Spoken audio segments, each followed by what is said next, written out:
अब हमारा next question है एक्सरसाइज 3.3 का क्वेश्चन 2 का फोर्थ पार्ट। ये है कि Meena went to a bank to withdraw rupees 2000. She asked the cashier to give her rupees 50 and rupees 100 notes only. कि मीना जो है वो बैंक से 2000 रुपीज विड्रॉ करने के लिए गई। शी आस्क्ड दी कैशियर, उसने कैशियर से कहा कि to give her rupees 50 and rupees 100 notes only, कि मुझे टोटल 2000 रुपीज चाहिए है और नोट्स मुझे सिर्फ 50 और 100 के चाहिए, 20, 10 या कोई और नोट नहीं चलेगा। Meena got 25 notes in all. इस क्वेश्चन में सबसे इंपॉर्टेंट बात यही है कि Meena got 25 notes, means number of notes in 25 notes में कुछ नोट्स होंगे 50 के और कुछ नोट्स होंगे 100 के। तो find how many notes of ₹50 and ₹100 she received, कि उसको 2000 रुपीज जब मिले तो उसमें कितने नोट्स 50 रुपीज के थे और कितने नोट्स 100 रुपीज के थे, ये इंपॉर्टेंट है। तो हमारा टॉपिक ही है कि pair of linear equations in two variables. तो हम ये जो दो वैल्यू है इसको सपोज करते हैं कि late she got, means Meena got rupees 50 note, तो number of notes of rupees 50, कि सपोज उसको 50 रुपीज वाले x नोट्स मिले, number of notes of rupees 50 वो है x and number of notes of rupees 100 ये है y। क्या मीनिंग हुआ कि 50 रुपीज वाले x नोट्स मिले उसे और 100 रुपीज वाले y नोट्स मिले। तो इसका क्या मीनिंग है? इसका मीनिंग है अभी सिर्फ नंबर ऑफ नोट्स, इसको हमने अमाउंट में कन्वर्ट नहीं किया। तो फर्स्ट इक्वेशन हम इसी इंफॉर्मेशन पे बना सकते हैं कि Meena got 25 notes in all, कि टोटल मिला के मीना को 50 और 100 वाले 25 नोट्स मिले हैं। तो एज पर क्वेश्चन की फर्स्ट इक्वेशन होगी हमारी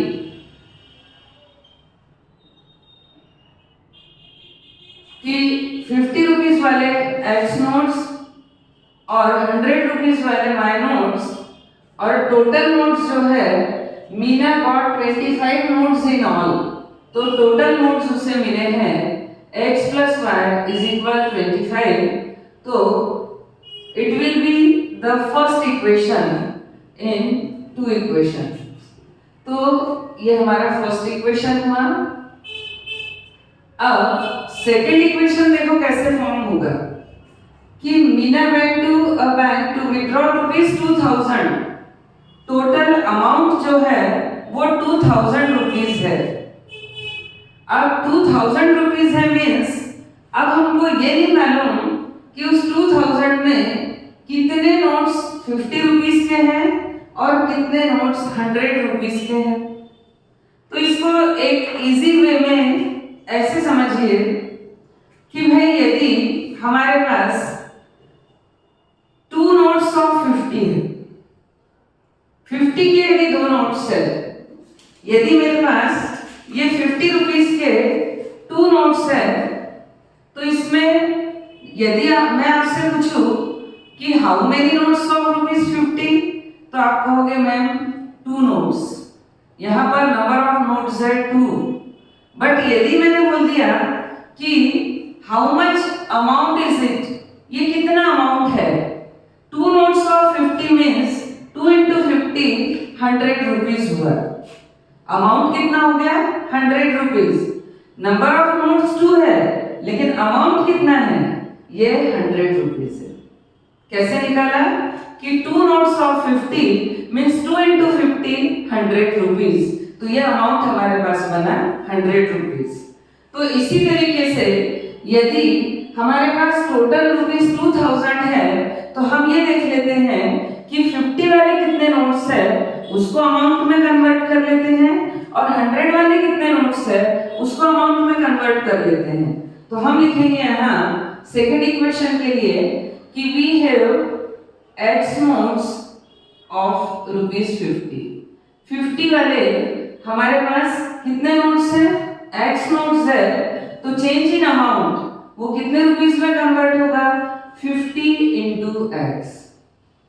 ये चेंज इन अमाउंट, तो हमारे पास अमाउंट हुआ रुपीज 50x। आगे समझ में कि टोटल यदि 2 नोट्स ऑफ 50 होते हैं तो 50 into 2 100 रुपीज बोलते हैं। वैसे हम बोल रहे हैं x नोट्स ऑफ रुपीज 50, तो वो हुआ हमारे पास 50x रुपीज। हम यहाँ क्या कर रहे हैं? तो हम लिख सकते हैं चेंज इन अमाउंट। अब इसको हम अमाउंट में कन्वर्ट कर रहे हैं। अब यदि मैं बोलूं कि हमारे पास y नोट्स ऑफ 100 के y नोट्स है, सपोज मेरे पास 100 के 3 नोट्स है, तो 3 notes of 100 means 300 rupees. Similarly यहाँ हमारा होगा कि ये 100 रुपीज वाले 3 नोट्स, सॉरी y नोट्स है, तो y नोट्स इज इक्वल ये होगा रुपीज 100y। आगे होगा समझ में? तो यहाँ ये नंबर ऑफ नोट्स थे और यहाँ पर ये अमाउंट में कन्वर्ट हो गया है, मतलब टोटल रुपीस हमारे पास 2000 है, तो इन दोनों का सम हमारे पास 2000 है। हमारी जो सेकेंड इक्वेशन है वो क्या फॉर्म होगी? 50x plus 100y is equal total amount 2000 rupees, तो ये है हमारे पास 2000 रुपीज। अब इस इक्वेशन से हम 50 कॉमन ले रहे हैं, तो ये हो जाएगा x plus 2y is equal 50 4 से 200, तो ये 40। इस तरीके से यहाँ हमारे पास ये सेकेंड इक्वेशन फॉर्म हो गई। अब जब 2 इक्वेशंस फॉर्म हो गई और इस एक्सरसाइज में हम एलिमिनेशन मेथड से सॉल्व कर रहे हैं, तो इसका सॉल्यूशन हम एलिमिनेशन मेथड से सॉल्व करेंगे।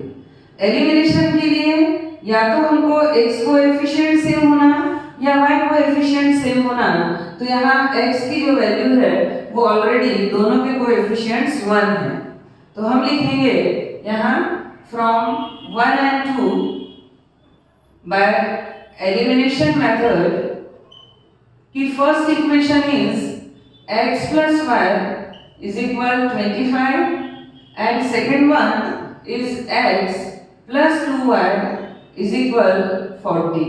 ये हमारी सेकेंड इक्वेशन। अब ये दोनों के साइन सेम, साइन यदि चेंज करना है तो हम लिखते हैं बाय सब्ट्रैक्शन, बाय सब्ट्रैक्शन।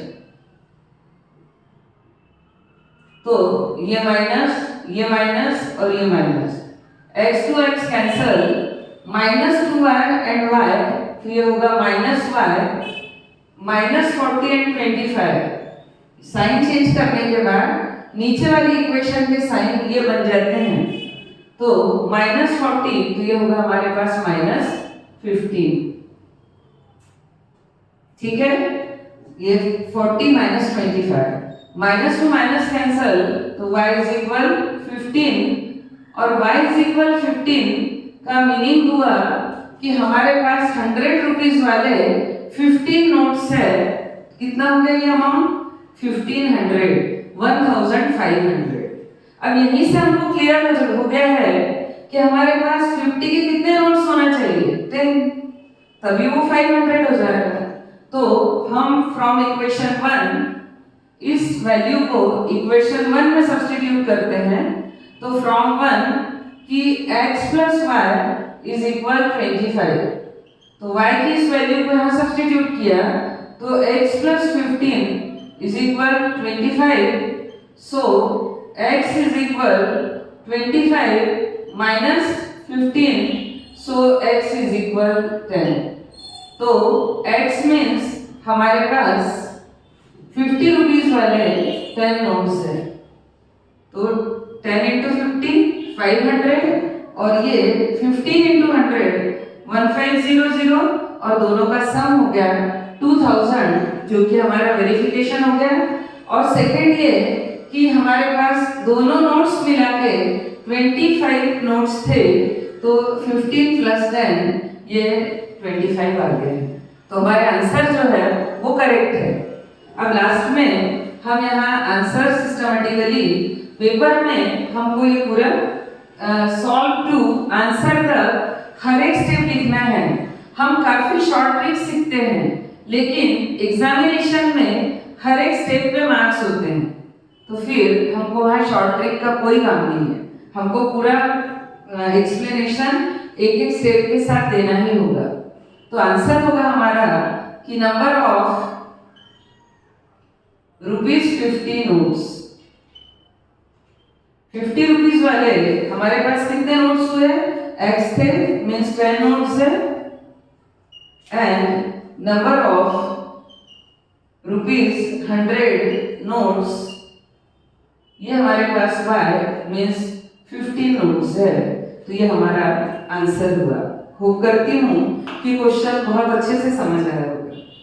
अब क्वेश्चन 2 का 5th part. A lending library has a fixed charge for the first 3 days। एक लाइब्रेरी है, यदि आप वहां से कोई बुक लेते हो तो स्टार्टिंग के 3 डेज यदि आप बुक रखते हो तो आपको एक फिक्स्ड चार्ज देना पड़ेगा। And an additional charge for each day thereafter. और 3 डेज के बाद आप 1 दिन रखो, 2 दिन रखो, 3 दिन रखो, 4 दिन रखो, तो आपको पर डे के चार्जेस अलग देना पड़ेगा। तो सबसे पहले तो आप ये देख लीजिए कि भाई 1 वीक में हमारे पास 7 डेज होते हैं।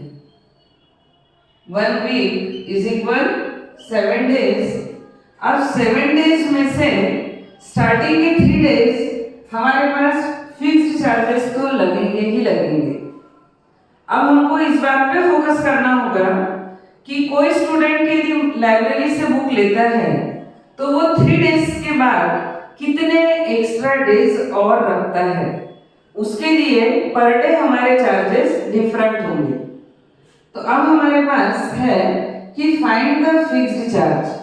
और जो फिक्स्ड चार्ज है वो कितने डेज के लिए है? वो फर्स्ट 3 डेज के लिए है। तो हमको पहले इसको सपोज करना होगा कि द फिक्स्ड चार्ज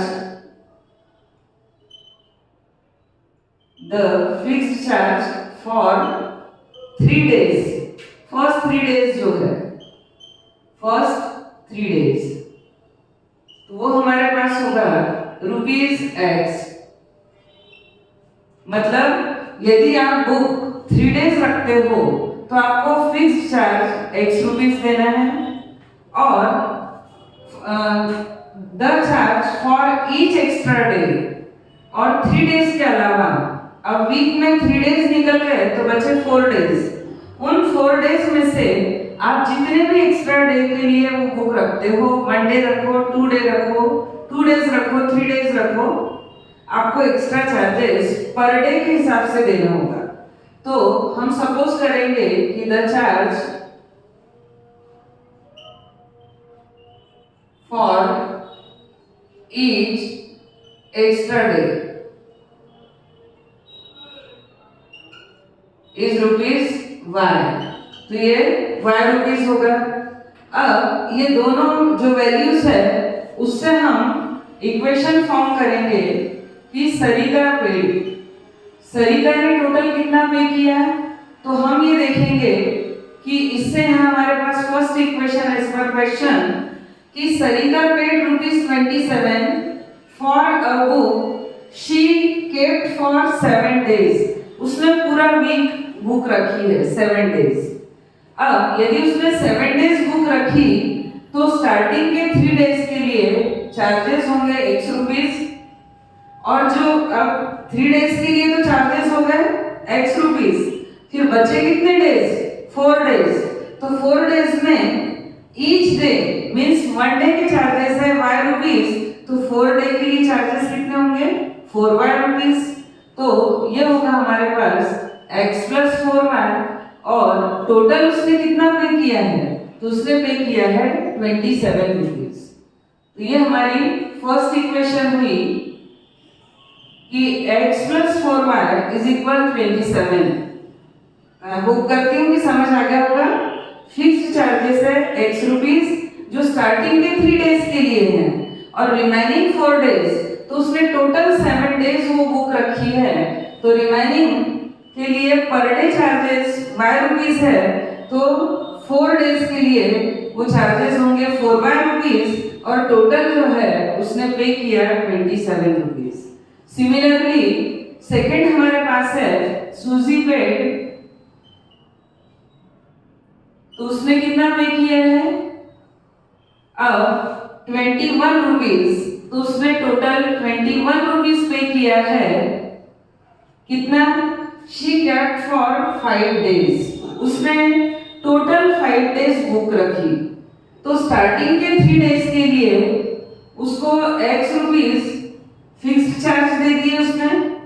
अब 5 days में से 3 days हो गए माइनस, बचे 2 days, क्योंकि उसने बुक टोटल 5 days रखी है, तो बचे हुए 2 days के लिए उसको चार्जेस क्या लगेंगे? तो 1 डे के लिए लगता है ₹Y, तो 2 days के लिए लगेगा 2Y। तो हमारी सेकंड इक्वेशन हुई कि X + 2Y = 21। तो इस तरीके से ये दो इक्वेशंस हमारे पास आ गई है। अब हम एलिमिनेशन मेथड से इन दोनों को सॉल्व कर देंगे, तो हमारे पास x और y दोनों की वैल्यू आ जाएगी। तो अब हम लिखेंगे फ्रॉम 1 and 2। आपको वैसे हर क्वेश्चन में लिखना चाहिए बाय एलिमिनेशन मेथड कि x + 4y = 27 and x + 2y = 21। इसको हम बाय एलिमिनेशन सॉल्व कर रहे हैं।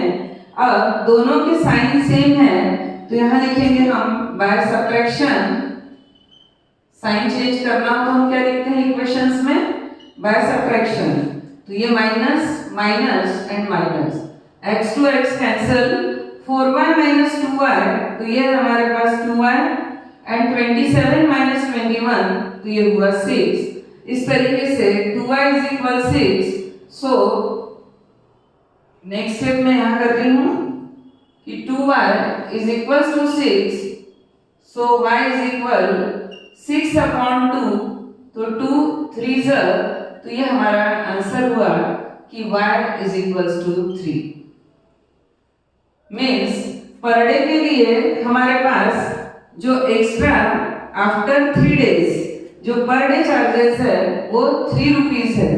अब y की इस वैल्यू को किसी भी एक इक्वेशन में सब्स्टिट्यूट किया तो ये होगा फ्रॉम 1 कि x + 4y = 27, so x + 4 × 3 = 27, so x + 12 = 27, so x = 27 - 12, so x = 15।